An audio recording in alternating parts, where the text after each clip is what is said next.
readers, reviewers, countrymen, lend us your ears.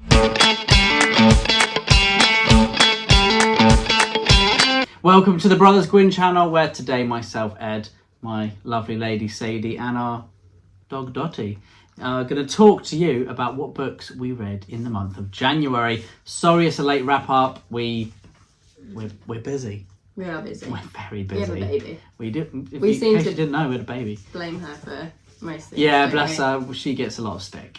But, it's fine. But yeah, January was a good reader month for me. I'm sure it was a good reader month for Sadie, but we will be finding out very, very soon. Thank you so much for everyone who enjoyed the last video that you featured in. It was fun. You had fun, didn't you? Yeah, it was good fun. But yeah, thank you so much for making me feel so welcome. The comments were lovely. I'm not here to replace Will, obviously. I could never do that. But you've all made me feel so welcome. Most of the comments said that they came for the Brothers Gwyn, but they stayed for Sadie. Oh, so, well, really. Goodbye, Will. Goodbye, Ed. Iris stole the show. Yeah. Wow. You were a good addition. It was very fun. But yeah, I had to recruit Sadie again because we had such a good time last time. And yeah, Iris is being quiet. At the moment. Dottie's ready. Let's begin. And the first book for me was a Western-inspired fantasy, or a fantasy-inspired Western. Cold West by Clayton Snyder. This is a self-published fantasy, basically a novella. It's pretty short. I believe this is doing well in the SBFBO, Mark Lawrence's self-published competition.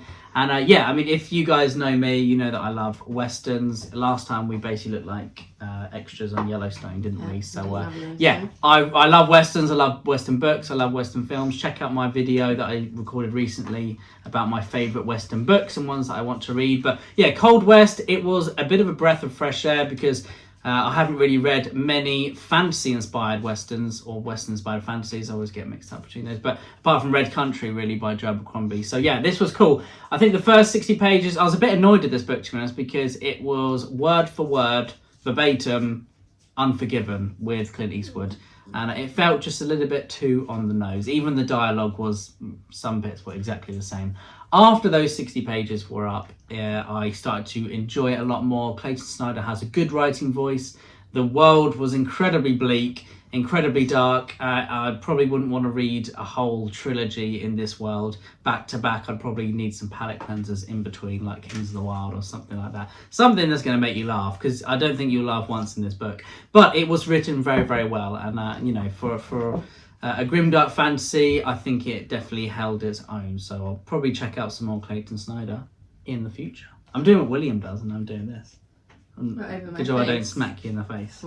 If you do that, then I know that you've been watching my videos. You're doing another one. I'll do another one. Because you have read a lot more than me this month. Couple more. But yours were huge. We'll get to those. The next one for me was Sebastian Barry's Days Without End. There you go, I forgot what it was called there. But this is actually the first book you bought me, wasn't it? Right. Yeah. I think. Yeah, I think it was. Sadie. No. I thought you planned it. Oh. But yeah, this is the first book that Sadie bought me, even though it obviously didn't mean anything to her. She just saw it on the shelf and picked it up. But this book follows two lovers, as they are embroiled in the American Civil War as well as the Indian Wars that came before it. And they have fled from Ireland, and I really love the way that this is written. Sebastian Barry clearly has a wonderful grasp of language and of character as well. It is told as if it's a chronicler's tale, where the main character is relaying events that have happened through his life back to he's telling someone. And I really, really enjoy that style. I always like that you get a grasp for the character's voice, which Sebastian Barry was brilliant at.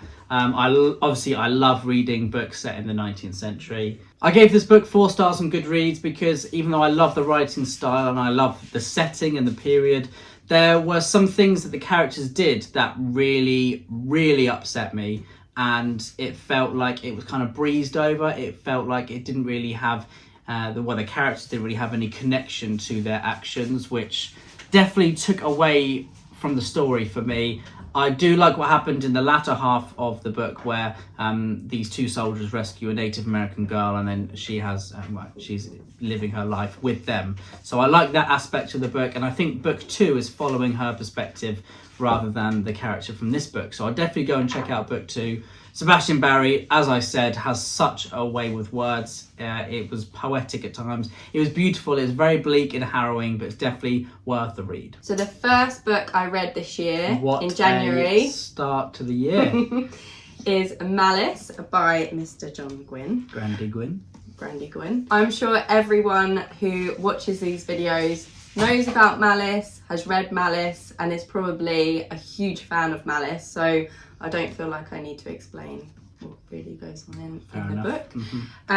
I cannot believe it's taken me 7 or 8 years to read this. 78 years. 78 years. Well, not 7 or 8 years to read the book. It didn't take me that long to read it. That wouldn't be to great. read much a day. But it's taken me. I wish I'd picked it up sooner. It's just fantastic. I loved so many of the characters. I met Kraft, the real Kraft. That was lovely, and there were a few deaths. You did lie to me. I'm so sorry. I tried to shield you, but I just couldn't any longer. Dad's a bad man. I mean, what can I say? So don't shoot the messenger. There's a few deaths. Yeah. It's not quite as Disney as I did say. No. But in the next book, there's not many. Promise? Yeah. I can't promise that. So I could not put it down. Literally. Yeah. I think you fell asleep with it in your hand at some point. Yeah. It is like the end of every chapter. There's a cliffhanger, isn't there? So it's like you have to carry it on. So I read it so much that I even read it on the exercise bike. I had it on Kindle as well. So, and in the last third, you were pedaling like a lunatic. Yeah, a lot of facial expressions and you were as well. Yeah. I've got so many funny quotes which I can't read on here because of the content. Don't think it probably that's isn't a good idea. appropriate. But your comments regarding lots of the characters were hilarious. Yeah. But you should do a breakdown of all of them.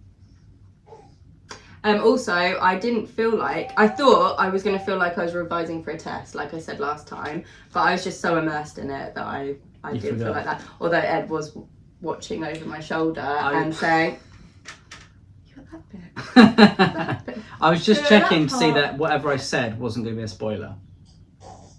Yeah, and every 5 seconds it was, if you need any help, if you need me to explain anything, I'm here. But yeah, I mean, what a start. There's a lot of names, okay? That's what I will say about it. There's a lot of names. That's true. Yeah. But yeah, what a start to the year. I'm going to have very, very high expectations for the rest of the year now, so yeah. You started off strong, I and have. hopefully you enjoy Valor just as much. But I can probably say now that you're officially going to have a geek card that's going to be sent to you. You've enjoyed it, so you're in the club. You're in the war band, as we'll say. Nice. And the next one for me was a book that I basically knew nothing about, but I just knew that pretty much everyone in the world who's read it has enjoyed it. And it's Piranesi by Susanna Clarke. This is, I mean, need I say, it's a whimsical fantasy tale that follows a man living in a magical house, and he's not quite sure how long he's lived there. He's not quite sure what's going on. But I really enjoyed the way that this is written almost like a mystery, and you piece together bits of the story as you go along, and you find out with the character about the inner workings of this magical house. And it was really, really exciting. I love the style that is written. It's very charming, very funny as well at times, and I like the characters. There's only a couple of characters, but Susanna Clarke definitely has a wonderful writing voice. The ending was great. I really, really enjoyed the ending, and I just loved, like I said, finding out more about this magical house, and peeling back the layers, going down a different staircase each time. And it was brilliant. It is one of those books that you should probably go into it blindly, just like I did. Every review I've watched of this book, people don't really say what it's about. They just say they absolutely loved it. So, and that's probably a good thing, and it lends itself to the mystery of the book. That is on my TBR. Yeah, I definitely think you'd like this. You'd get a lot out of it. I mean, it's very Neil Gaiman-esque. Have you read any Neil Gaiman? No. You probably do that to I think. If you ask me something, you'd like Neil that's how Gaiman. I think Neverwhere is just my favourite Neil Gaiman book. I think, and it's great. Or what's the other one? What's the one about the graveyard? The Graveyard Book. That's what it's called. Yeah. I know, I love it too. The Graveyard Book is great. But Piranesi, definitely a really great read, and I'm glad that I started the year off pretty strong. another one for me. Was a fantasy book, and it is Anna Smith Sparks' A Sword of Bronze and Ashes. And this is a Celtic-inspired fantasy. And it was brilliant. If you guys are regular viewers of the channel, you know that I really enjoy Anna Smith Sparks' writing. She is the closest writer, in my opinion, to Cormac McCarthy in terms of prose, the style, and the way that everything, even the landscape, feels like a character itself. She has a mesmerising voice, and it is a wonder to read, as Iris is trying to tell you in the background. This book follows a veteran mother and her 3 daughters as she is trying to protect them. And I love the dynamic between the mother and her daughters. The relationships were written so realistically, almost at times too realistic, without any glory. The dialogue felt as real as it gets, really, and it was brilliant. The mother in this book feels almost like Orca from the Bloodswarm, where she has this mythical veteran past, and I really enjoyed it. Definitely go check it out if you want a mesmerising, lyrical, sweeping fantasy that follows a mother and her daughters. Sorry, Dossie was trying to drink She was trying to drink my coffee. You got Dossie trying to drink the coffee, you got Iris trying to Iris take over throat the singing video. in the background. Yeah. She's just enjoying herself over there. I'm just going to sip that too. Cheers. My second read of January was Tom Lake by Anne Patchett, narrated by Meryl Streep. Queen Meryl Streep. It's a story set in America in spring 2020, so it's during COVID. It's about 3 grown-up daughters that go and stay with their parents on their family orchard, and the mother is telling her daughters the story of before she was married, before she had children, and she was an actress on stage, and she's telling the daughters of her romance with another actor who then becomes a famous actor. And I just felt like that story just wasn't quite for me. I will say that I listened to this one because everyone said Meryl Streep was narrating it, so it's better to listen to it. Are you about to diss Meryl Streep? No. Okay. But I only started listening to books last year, and I did struggle with it. I just find that I get a bit distracted when I listen to books. I'm getting better, and I'm trying to work on that, but I think maybe that was why I didn't connect to it as much as I was hoping to. You do have to acclimatise to it. It is hard. Yeah. Do you think if you read it then you'd enjoy it more, or do you think the story just wasn't for you? Maybe a little bit of both. I think the story, I don't know. The idea, I don't know, it's hard to say. The idea of the mother telling the daughters about, another relationship. A romance when she's happily married to their dad. I don't know, but... Oh, she's still married? Yeah. Wow, hopefully he doesn't read it. Tom Lake. Tom Lake's not there. Is the actor called Tom Lake? No. Is it a lake? Oh. Yeah. Why is it named after Tom? Who's Tom? Maybe you should read it. Okay. You just said it wasn't very good. No, I didn't say it wasn't very good. I just didn't connect with it. The subtitles said, Sadie said I didn't like it. And the next one for me was a fantasy, another grimdark novella, written, do not drink my coffee, written again by Anna Smith Sparks, this time featuring Michael R. Fletcher. And this book was sent to me very kindly by those folks over at Grimdark Magazine. So thank you guys. Really appreciate it. This book comes out in March. It's a novella, again a nice short book. So here both authors are collaborating on what is probably going to be known as the biggest grimdark collaboration of the decade, surely. We have Michael R. Fletcher's character is the 3rd best assassin in a besieged city, and he is trying to kill the king. Anna Smith Sparks' character is a demon who is protecting that king, and I love the way that these stories intertwine. I really enjoyed Anna Smith Sparks' writing of the demon. It felt otherworldly.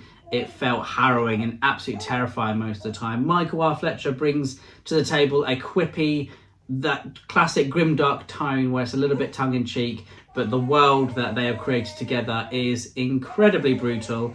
It's definitely something that I enjoyed, definitely made me want to read more Michael Fletcher in the future. Of course, I always want to read more Anna Smith-Spark. I believe I've read all of her works now, so I'm looking forward to seeing what she does next. But yeah, if you're in the mood for a quick grimdark novella, then go and check out this. It's called In the Shadow of Their Dying. It's not called Time to Kill. I don't know why that's on there, but yeah. In the Shadow of Their Dying. And the next one for me was a book that was recommended via Travel Through Stories. I love Sean's videos. He's one of my favourite booktubers out there.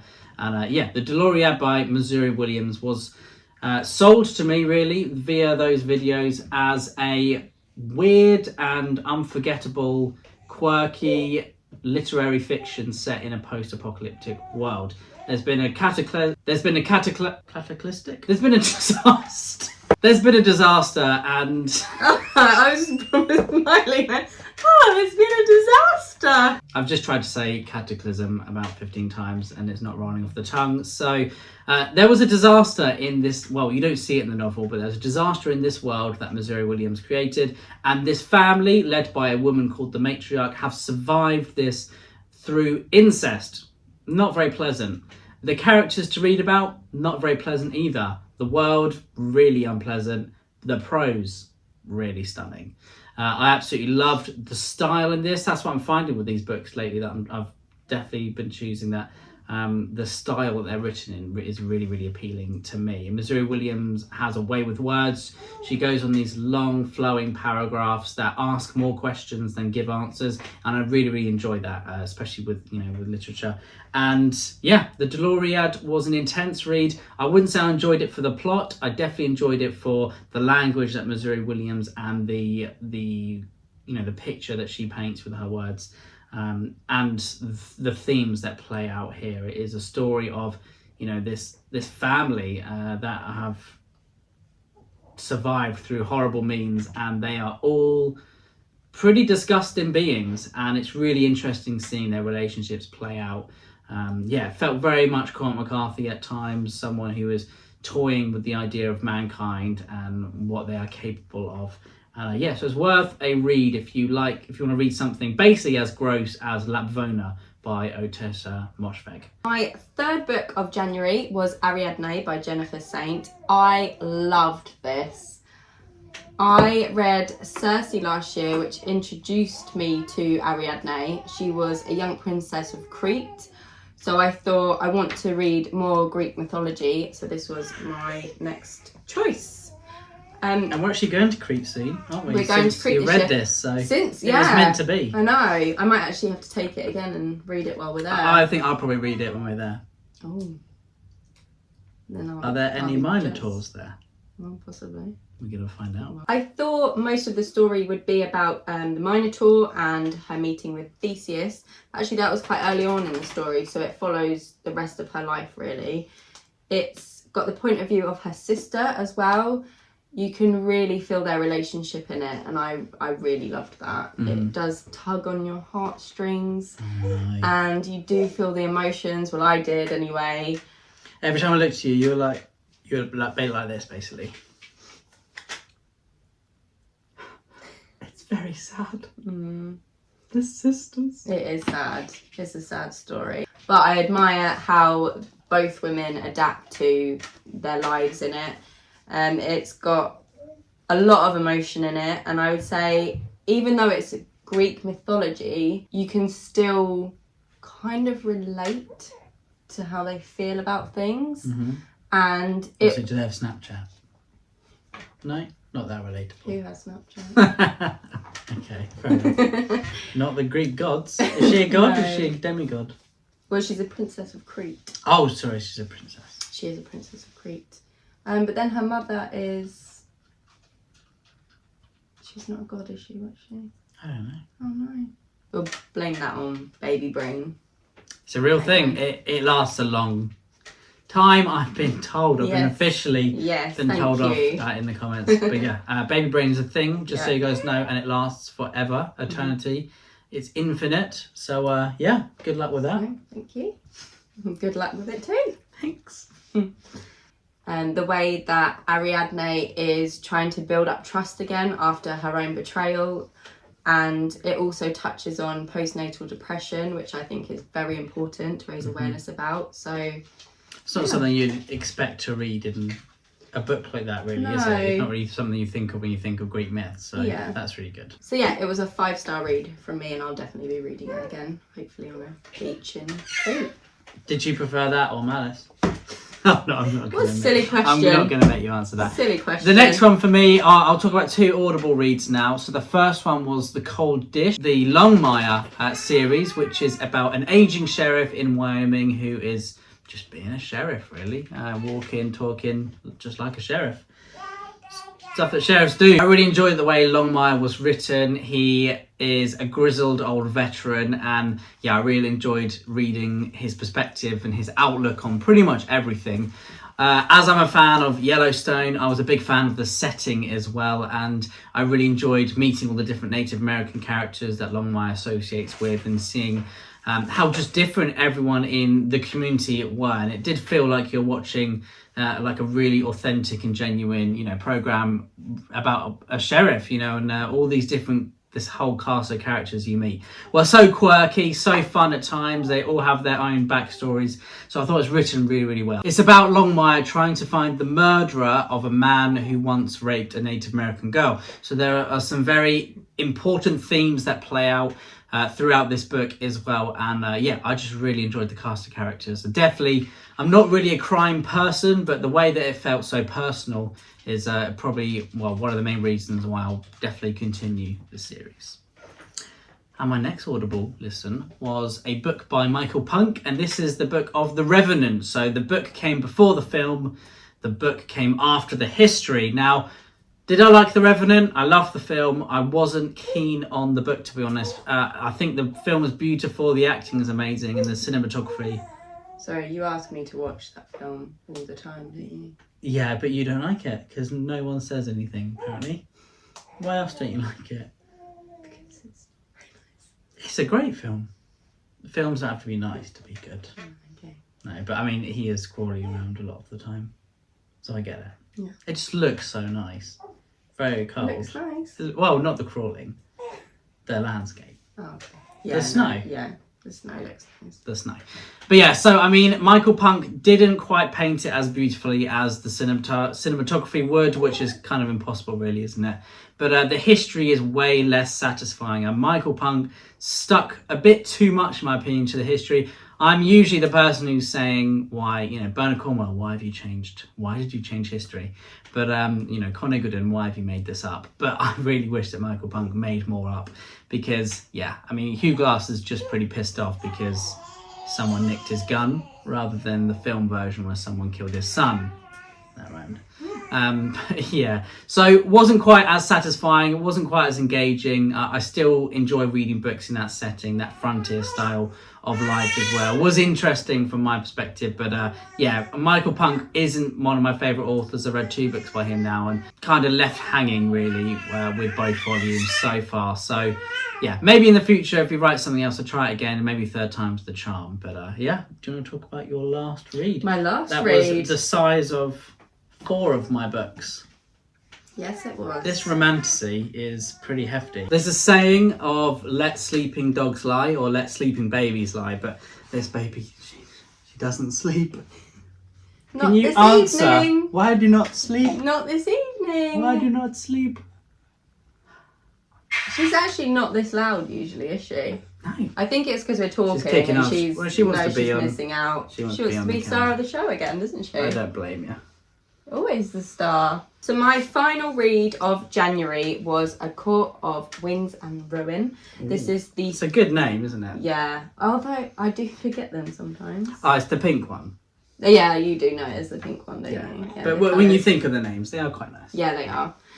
This is the 3rd book in the series. Yay! Woohoo! I absolutely loved the 2nd one. It was my favourite so far. This one is continuing the journey of Feyre, and I think it's Feyre.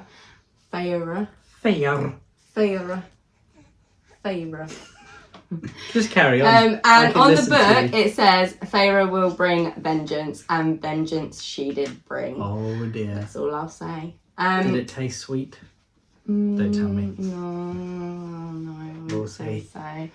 I loved some of the character development in this. Feyre is actually becoming my least favourite character. And Is she, so that's a she's bit the main disappointing. character? She is, yeah. That's a bit, yeah. I Of a shame. know. I mean, I still like her, obviously, but she's just... There's so many other characters that I'm enjoying getting to know. I also absolutely love the world that Sarah J. Maas has created. I would love to live at the Night Court. You're like, I just wish I lived in a court. Yeah, all of the courts. We get introduced to the Dawn Court in this one, and that was the one I was telling you about. Is everyone awake really early? Oh, maybe. Not for us then. No.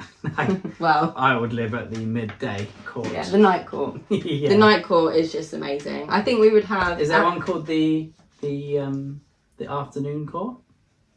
No. Dusk? Just... Mm, The dusk no, court. it's dawn, day, and night. Fair enough. That makes sense. Yeah. And then spring, summer, Ah, autumn, what is the spring winter. court? Spring court, yes. But is it like the spring day court or is it the spring night court? You're just getting very confusing. Okay, Confusing so- me. I think if we were in this world, we would probably have a house in the night court, Mm-hmm. and then maybe a holiday home. Oh wow, In the we're, dawn we're court. affluent. Yeah. Brilliant. Yeah. I'll live there. Yeah, definitely. Finally. So yeah, it's a romantasy. You would call it a kissing book. Yep. A big kissing book, that one. I think a kissing book is an understatement. But Really? yeah, if you like romantasy and you haven't read Sarah J. Maas, then what are you even doing? It's a good question. Yeah. But what if you don't like romantasy? Do you think? Well, we'd I've enjoy it? never Are really there read- swords in it? Yeah, there's a battle in this one. Oh. Yeah. Oh, I remember you saying actually. Yeah. And it also did make me did cry. make you There was a emotional. moment where I was crying, so that always bumps a book up, doesn't it? If you cry. Was it because the main obviously- character didn't die? No. Were you upset? No. Okay. So yeah, I am really excited to continue with this, and I know that when I finish the series, I'm going to miss it. Is there only one book after that? Actually, I There's thought... two. There's a companion read, Ah. and then there's the last book that looks even bigger than this one. Oh dear. So I think Is she it will doing? take Is me that a the last of while. the series, or is she doing another one? I think it's the last of the series, but she's got another series Yeah. that everyone's talking about now. The so- throne or something. or the House of. Yeah, of the throne. You should probably know that. I don't know. I know what it was. Are you going to read them after? So you like her as an author? No, I can't start another series yet. Romantasy or fantasy. Say series. you're a fantasy reader, darling. You're going to start a lot more series than finish them. Welcome to the club. Thank you. Yeah, I think I've completed like 40 series and started 99. Oh no. So- Okay. Yeah. Yeah, I'm really excited to read the rest of them. Very good. And the first non-fiction of the year for me was Think Like a Horse by Greg Gallagher, I think. Grant Gallagher, sorry. And Grant Gallagher is a cowboy on the Diamond Cross Ranch, I believe in Montana or Wyoming. One of them. So again, sticking with my Yellowstone kind of hype. I read this book because I love horses, and this book is talking about the lessons that you can learn and, you know, ways of healing and ways of living that link from humans to horses. So lessons that you can learn through working with horses. And I really, really find that fascinating. The lessons in here were great. There's probably a bit too much human stuff in here, but that's just for me, really. I wanted to read more about this man's experience with horses, but kind of every chapter was about a lesson about how he used what he learned with horses to help him basically deal with humans or to help humans in a different way. So yeah, I found it really, really interesting. It's fascinating for me, and yeah, I definitely think I'd like to read more non-fiction like this. I love reading about animals and how they have relationships with humans and that kind of stuff through the years. And yeah, it's a pretty simple read, but it was fun and enjoyable. I think I'd like to read it. I think you'd enjoy it, definitely. You are very knowledgeable about horses, I think. Well, I don't know about that. Yeah, I think you are. I've been bucked off quite a few. Mainly Shetlands. We used to have a Shetland called Gimli, and he threw me in the stinger nettles once, and it was really, he upset me. And I said nobody tosses a child, but it's a Lord of the Rings quote. And the last one for me, by far my favourite read of the month, and that is just because of how incredible it was. And it was, do you want to hold that, darling? It's The Roundhouse by Louise Erdrich. What an amazing cover. Louise Erdrich, with this book, I can see her going down as one of my favourite authors. I've read The Night Watchman by her, and I really enjoyed that. But this book was just a whole new level. The themes and content are incredibly serious, and it was very harrowing. But at the same time, it could be funny, and it could be humorous, and it could be, just evoked so much emotion. Every single chapter was just so different. And it is following the story of a boy and his father as they're trying to find his mother's rapist. So obviously it's going to be a very, very sad and emotional read. And it deals with just so many different types of trauma, and it just deals with it so, so well. It's written to perfection, I would say. And this has quickly gone down as one of my favourite books of all time. If you enjoyed There by Tommy Orange, then Louise Erdrich's writing style was fairly similar to that. And it tackles, Native American themes and issues within America, contemporary issues as well as historic. And I just love the way that she wrote these characters. There was kind of a Stephen King vibe where the character was associating with his friends, his group of teenage friends, and their relationships were so, so brilliant. Are you nodding along, darling? I think you are. But yeah, it's just an amazing read, and I think it's something that I'd recommend that pretty much everyone should go and pick up. Just try the first few chapters and try not to be utterly engrossed in the writing, because it is just beautiful. It's something I definitely think that you would enjoy. It's just amazing. But yeah, Louise Erdrich, someone that I definitely want to read a lot more of, because she's got a fantastic name. Just go through a few reads, or reviews on Goodreads, and you see how just amazing she is to people who read her work. Wow. Yeah, that was my book of the month. Do you have a book of the month? Do I have a book of the month? What do you think it is? I think I better know. Yeah, definitely. I mean, fantastic. Like I said. Do you have a favourite character? Oh, I do love Gar. You like Gar from the beginning. From the beginning, but then obviously as the story went on, I was like, there's more and more. But from the beginning, Gar. Yeah. But I have many. Do you have a favourite animal? That's hard, isn't it? Because Storm Is Storm. Yeah, but obviously got the connection with Craft You as knew, well. you knew the in life Craft. Yeah. So. Yeah. Cool. So. Well, thank you everyone for watching another long video of ours. We do like to chat, don't we? We do like to chat, and Iris does like to join us Exactly. too. It's been so much fun. Thank you for watching our video and what we read in January. Sorry it's a little bit late. Check in a couple of weeks to see what we read in the month of February, and I'm sure you'll be joining us again on our, if you can work around your busy schedule of reading and feeding, and yeah, so that'd be cool to see what you read in February and see if you managed to stick to your reading goals. You're going to find very quickly that reading goals are just a myth, something we all forget. But thank you for watching it, everyone. Iris has enjoyed making another appearance. Did you enjoy making another appearance? I did, yeah. Thank you for having me. Thank you. And you've actually maybe want to read a couple more books. Maybe not quite romantasy, but the court system sounded pretty cool. Yeah. But I definitely will probably read Ariadne, especially when we visit Crete itself. Will be really, really cool. But yeah, thank you, everyone. Truth and courage. Stay safe from The Family Gwyn. The Family Gwyn.